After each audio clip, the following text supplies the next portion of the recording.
Bonjour à tous, c'est Isabelle, bienvenue sur ma chaîne. Tout d'abord, je voulais vous souhaiter les meilleurs vœux pour cette année 2025. Qu'elle se passe mieux que 2024. J'avais vraiment hâte d'arriver à la fin de 2024. On commence 2025 sur de bonnes bases, tout du moins on espère, ça fait que 10 jours. Mais j'essaye de reprendre petit à petit mon rythme de lecture. Pendant le mois de décembre, si j'ai bien compté, je crois que je n'ai lu que 2 livres. Je vous en parlerai dans une autre vidéo qui sera du coup toute petite. Pour aujourd'hui, j'arrive avec ma pile à lire de l'hiver le 10 janvier. Mais bon, vaut mieux tard que jamais. J'ai mis quand même une jolie petite pile avec des livres que j'avais mis sur novembre. Mais il n'y en a pas beaucoup, je crois qu'il n'y en a qu'un seul. Un livre qui ressurgit après une année sans l'avoir mis. Et puis, je sais pas, une année d'errance. Et là, ma fille l'a eu à lire dans sa liste pour le bac de français pendant les vacances. Bon, c'est pas celui qu'elle a choisi parce que c'était le plus long. Mais du coup, je me suis dit, mince, je l'ai toujours pas lu. Et on a continué à me rabâcher que ce livre était super, que ce livre était génial, donc je l'ai rajouté sur ma pile à lire. Mais je suis pas hyper motivée, mais je l'ai quand même mis. En tout cas, je vais commencer avec un livre dans la thématique de l'hiver qui est Retenir l'hiver d'Ingrid Desjours. C'est paru aux éditions Hauteville et j'adore Ingrid Desjours. Et ça fait tellement longtemps que je voulais qu'elle ressorte un roman. Donc là, forcément, elle l'a ressorti. Donc je me le suis mis direct dans ma pile à lire.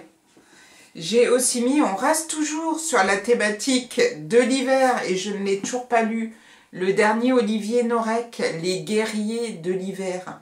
Je m'étais mis dessus à la médiathèque sur la liste d'attente. Comme c'est pas un polar ou un thriller, j'avais un petit peu peur. Et puis mon tour est arrivé. Donc celui-là, il faut que je le lise très vite parce qu'il y a d'autres personnes derrière moi qui attendent pour le lire. Donc une fois que j'aurai fini le livre que je suis en train de lire, qui est, je ne l'ai pas pris, Fort à l'amour de Fabrice Caro, je lirai celui-ci parce que là, il faut vraiment que je m'y mette. Et comme j'ai un peu la pression parce qu'il y a quand même une sacrée pile de gens derrière, j'espère que j'arriverai à le lire. Si je vois que je traîne trop et que je vois que ma lecture s'enlise, je le rendrai tout de suite parce que je ne veux pas mettre les gens derrière en attente trop longtemps. J'ai aussi mis Les voisins de Fiona Cummins. C'est paru chez Slatkin et compagnie. Je ne connais pas du tout. Et c'est une copine à moi qui avait fait la suggestion d'achat à la médiathèque. Du coup, elle l'a lu. Elle m'a dit que c'était plutôt pas mal. Elle n'est pas spécialiste de thriller, donc je me méfie un peu, mais bon, du coup j'ai eu envie de mettre celui-ci. Celui-ci, je me suis faite happer par la couverture que je trouvais vraiment très jolie. C'est Je ne veux pas d'Eva Haggard et c'est paru aux éditions de Noël. On verra bien ce que ça donne, mais vraiment la couverture me donnait super envie. Les livres se suivent et ne se ressemblent pas puisque celui-ci, Alice Renard, La colère et l'envie, vous doutez bien que c'est pas la couverture qui m'a donné envie. D'ailleurs, je ne sais même plus ce qui m'a donné envie de réserver ce livre-là. Sûrement que j'en ai entendu parler ou que la thématique me plaisait. J'ai pas lu plus que ça la 4e de couverture, mais je me le suis commandé, on verra bien. Le fameux livre qui refait surface après l'année d'errance, c'est Là où chantent les écrevisses de Delia Owens. Je ne l'ai toujours pas lu. Et malgré le fait que beaucoup d'entre vous m'ont dit dans les commentaires qu'il était super, qu'il était génial, et que j'ai des amis qui l'ont lu qui m'ont dit pareil, je ne sais pas. Je ne sais pas, c'est cette couverture nature et tout, je ne sais pas du tout. Mais bon, je me le suis mis sur cet hiver.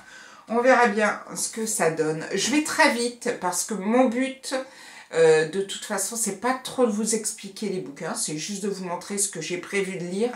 Je lis très rarement les 4e de couverture. Soit je me fais happer par une personne qui va me dire « il est super, il est génial, il faut le lire ». Soit à la médiathèque, quelqu'un rend le livre en me disant « j'ai beaucoup aimé ». Ou alors, bah, en voyant passer entre mes mains ou en regardant, je suis happée par la couverture et du coup, je me le prends. C'est ce qui s'est passé pour Après la brume d'Estelle Rocchitelli. Voilà. Il me semble que ça se passe en Bretagne, si je me rappelle bien. En tout cas, la couverture est vraiment très jolie.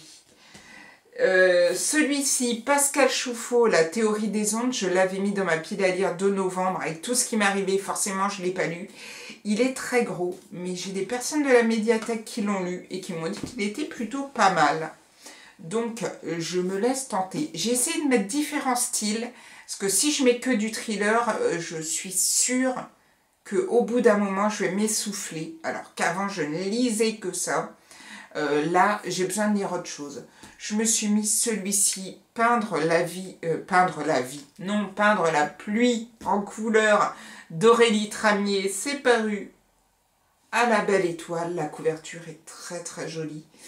Je me l'étais mis et puis après, je voyais que j'allais pas le lire tout de suite. Du coup, je l'avais laissé à la médiathèque.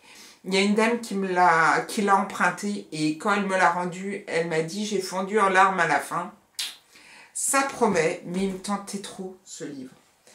J'ai ensuite mis un livre, je crois que ça fait 1 an qu'on me l'a offert, je ne l'ai toujours pas lu.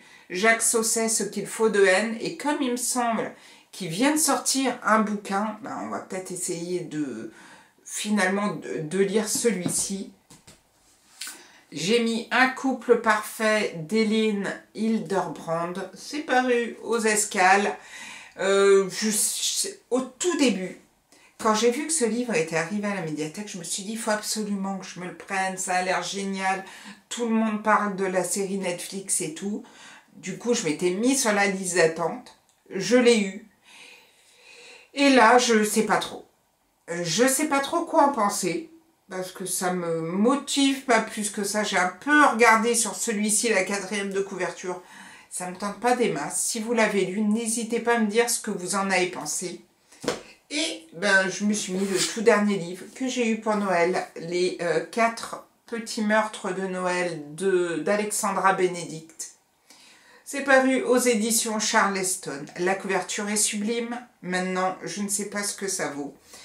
Et bon, bah c'est Noël. Si je le lis pas maintenant, je le lirai pas avant l'année prochaine. Donc, on verra bien. Mais c'est vrai qu'une fois Noël passé, j'ai un peu moins envie de regarder, de lire des livres de Noël. Je sais plus. Je suis plus dans le mood. Ça, ce genre de livre-là, il faudrait que je le lise au mois de décembre. Donc, peut-être qu'il ne sortira pas là. Peut-être qu'il sortira qu'au mois de décembre l'année prochaine. On verra bien. J'ai aussi, et je ne l'ai toujours pas acheté parce que j'ai eu un petit peu la flemme pendant ma pause de midi d'hier d'aller l'acheter, mais j'aimerais bien lire Impardonnable de Mathieu Ménégo. Si vous suivez ma chaîne, j'adore Mathieu Ménégo, j'adore tous ses bouquins et celui-ci vient de sortir, donc j'aimerais bien le lire. Tout comme j'aimerais bien lire, et je ne me souviens plus du titre, mes derniers livres de David Lelay-Hélo. Et au bout d'un moment, je ne pourrais pas tout acheter. Donc, le Mathieu Ménégo, c'est sûr que je l'achète. Le David Lelay-Hélo, eh ben, on va voir peut-être pour la pile à lire du printemps.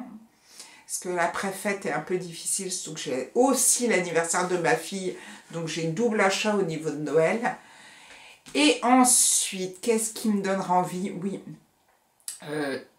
c'est Tata. Hein. Tata de Valérie Perrin. Alors, je ne l'ai pas mis sur cette pile à lire-ci. Peut-être que ce sera sur la suivante, parce que j'ai une amie qui a lu 3, que j'avais mis sur ma pile à lire de l'été, que je n'avais pas lu. Et je m'étais dit, oh, j'attendrai et tout. Et elle m'a dit, oh, franchement, lis-le, il est super. Donc, je vais peut-être lire 3, malgré la couverture très estivale. Voilà à peu près pour les lectures que j'ai prévu de lire pour l'hiver. Vous vous doutez bien que j'ai toujours des petites lectures qui me tombent entre les mains, forcément, et que j'ai envie de lire. Là, comme je vous le disais tout à l'heure, je suis dans Fort Alamo de Fabrice Caro. J'arrive doucement au bout. J'ai dû le commencer le 2 ou le 3 janvier et j'avance tout doucement. C'est du Fabrice Caro dans toute sa splendeur et j'ai vraiment hâte d'arriver à la fin parce que Ça me fait rire, malgré le personnage. Ça, je vous en parlerai dans une prochaine vidéo. Et je vous dis à très vite donc pour mon super bilan lecture de mes lectures de décembre et les 2 lectures que j'ai lues. Peut-être que je vous mettrai le Fabrice Caro avec, si j'arrive à le lire avant de faire ma prochaine vidéo. Comme il est réservé à la médiathèque, si je peux essayer de le rendre le plus rapidement, ça sera le mieux. Et je vous souhaite encore plein de bonnes choses pour cette nouvelle année. Je vous dis à bientôt pour une prochaine vidéo. Prenez soin de vous. Ciao, ciao!